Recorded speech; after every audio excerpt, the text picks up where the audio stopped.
how committed are you to actually achieving your goal? Like, how bad do you really want it? You say you want it, but how bad do you really want it? Like, are you willing to work through the challenges that life throws at you? And if you're not, then I got some bad news for you. You're never going to achieve the goal that you want.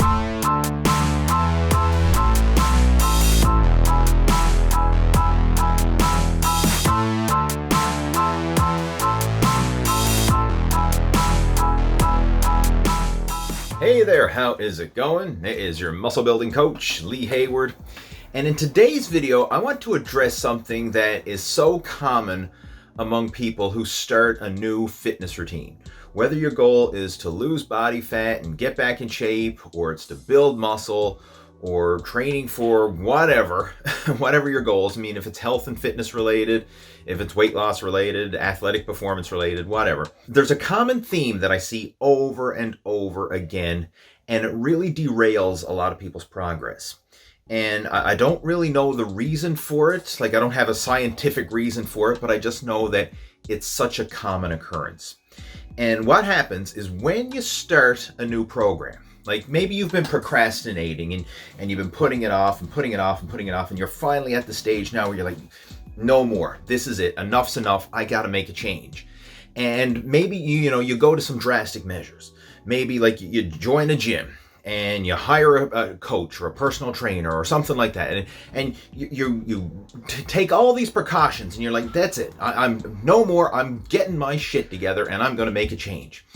And you do all this stuff, right? You join the gym, you hire a coach, you buy the food, you get the supplements you need, you do whatever you need, so you get everything started up, and then something happens, something that you didn't see coming, something that you couldn't predict happens, and it just derails your entire progress. Again, I don't know why this is, but it happens so often, and it's always at the start. Right after you're full of piss and vinegar and you're all motivated because now you've made this change, and then life throws you a curveball. And it could be numerous things. Like, I've seen guys, once they finally decide to start a program, then they lose their job. Or once they finally decide to start a program, then they have a death in the family. Or maybe they break up with their girlfriend or their wife or whatever. Or maybe they get sick. This is another common one I see a lot. Like, people start a new program and then they get sick. Or whatever. Like, there's all these weird things. And it always happens. And as soon as this happens, that usually derails a lot of people, because now they've got this kick, right? It's like a kick between the legs, if you will. Once they were all excited and motivated, and then like, oh shoot, now I got to go deal with this thing. And they never ever get around to actually following the program that they started. And a mentor of mine kind of shared this with me, because he's the one who really brought this to light. And I've seen it happen over and over again since then.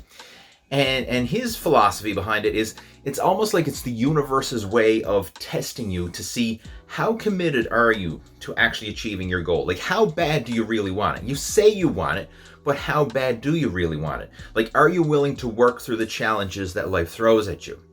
And if you're not, then I got some bad news for you. You're never going to achieve the goal that you want. If you can't work through these temporary setbacks, these temporary challenges, whatever they may be, even though they may seem pretty drastic and serious at the time, if you can't work through them, you're not going to achieve your goals.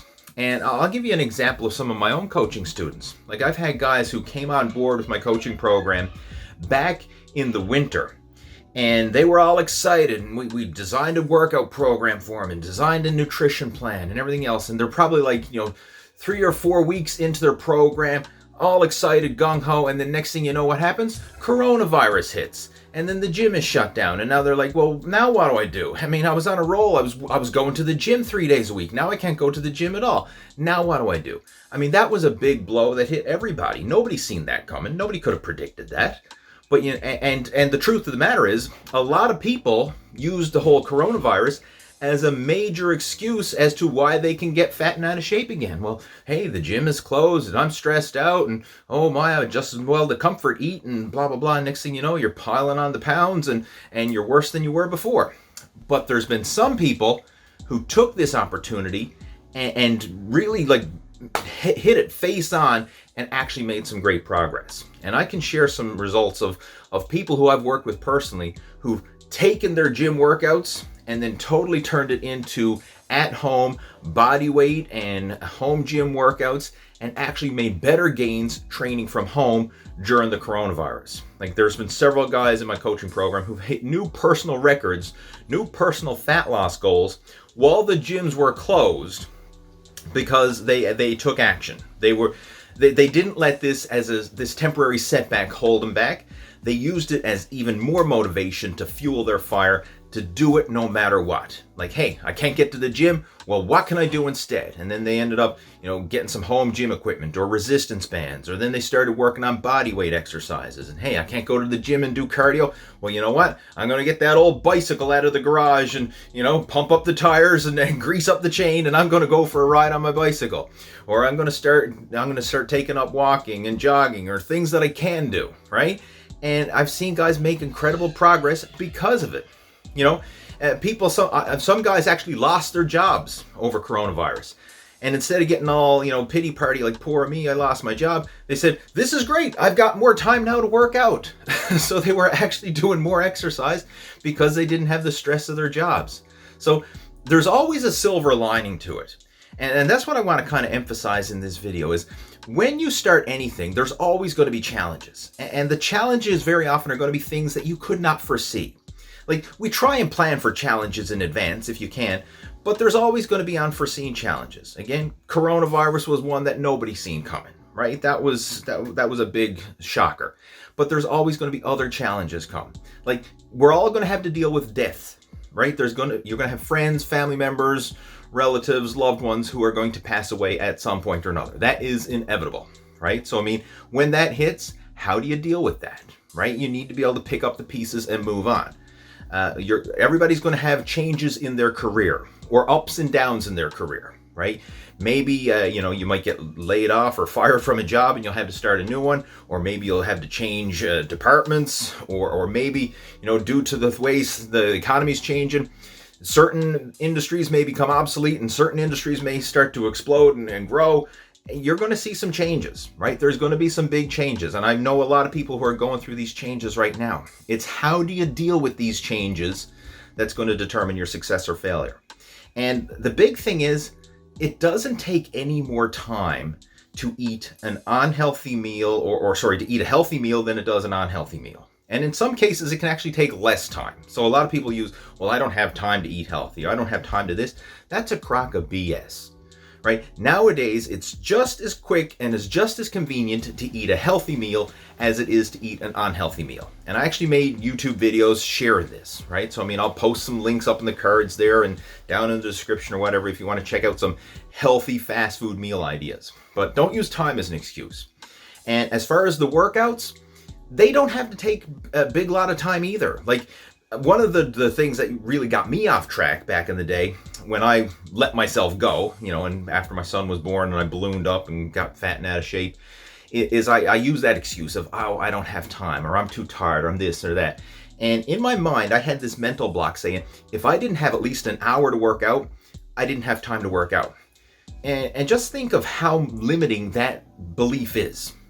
Because there was lots of times throughout the day where, okay, I don't have an hour, but guess what? I got 20 minutes, I got 10 minutes, I got a half an hour. There was lots of little opportunities where I had smaller blocks of time.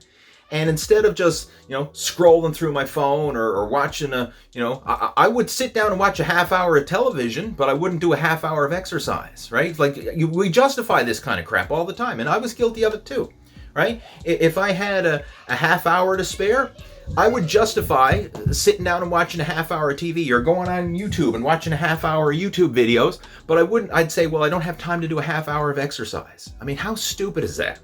So that was one of the things that I changed. I changed my mindset of exercise and how much it takes. So if I've got 10 minutes, hey, I could do a 10-minute body weight circuit. I could do, push-ups. I could do squats. I probably could do some rubber band exercises in a circuit fashion, do 2 or 3 sets of each, get a killer pump in just 10 minutes, and boom, that's 10 minutes of exercise that I would not have gotten done if I held on to that old belief of, oh, I have to work out for at least an hour. By making your standards too big, too high, you prevent yourself from actually making progress. And this is a common mistake with a lot of people who struggle with their fitness, is they have this all or nothing mentality, or this perfection mentality, thinking, well, if I can't be perfect, then I'm not going to do it at all. Right? I have to do it perfectly. I have to have the perfect diet. I have to have the perfect workout program, the perfect schedule, the perfect situation. And if it's not perfect, then I'm not going to do anything. Well, I got news for you. It's very rarely going to be perfect. In fact, I've never met anybody yet who is perfect or who has the perfect situation. You have to make the best out of what life throws you. Even if it's a shitty situation, you make the best of a shitty situation and you move on, right? You do what you can with what you have available. So with the food and meal choices, even if you don't have the best food choices, you can still make better choices. If nothing else, you can control the portions of the foods you eat. Right? So even if you're forced, you have to eat a meal at McDonald's. Guess what? You can eat healthy at McDonald's. You can order chicken, you can order salads, and you can control the portion sizes, and you don't need to eat the burgers and fries and ice cream. Right? You can eat healthy wherever you go. And even if the food choices are not the best, you can reduce the portions of those food choices so that you still stay in a calorie deficit. There's always ways to make progress. When it comes to the workouts, if you can't get to the gym, hey, put on your sneakers, get outside and go for a walk. If you can't do that, hey, hit the floor and do a set of push-ups, do a set of bodyweight squats, do a set of jumping jacks. You can do something. There's always something that can be done regardless of the situation. And it's never going to be perfect. There's always going to be setbacks, there's always going to be challenges. And the bottom line is, how do you deal with those setbacks? How do you deal with those challenges? That's going to determine your success or failure long term. So hopefully this gave you some insight, hopefully it gave you some motivation, and hopefully you can think at some of the excuses that you're using to hold yourself back and realize that they're not valid excuses. There's people out there who are in worse situations and making progress despite of it. So think of that. Think of, instead of using an excuse or a situation as a reason to not do something, think of how can you do it in spite of that situation. So again, hopefully this gave you some food for thought. If you have any questions, comments, or feedback, you know what to do. Post them down in the comments down below, and I'll chat with you down there. And have yourself a great one, and I will talk to you in my next video coming soon. Take care. Over and out.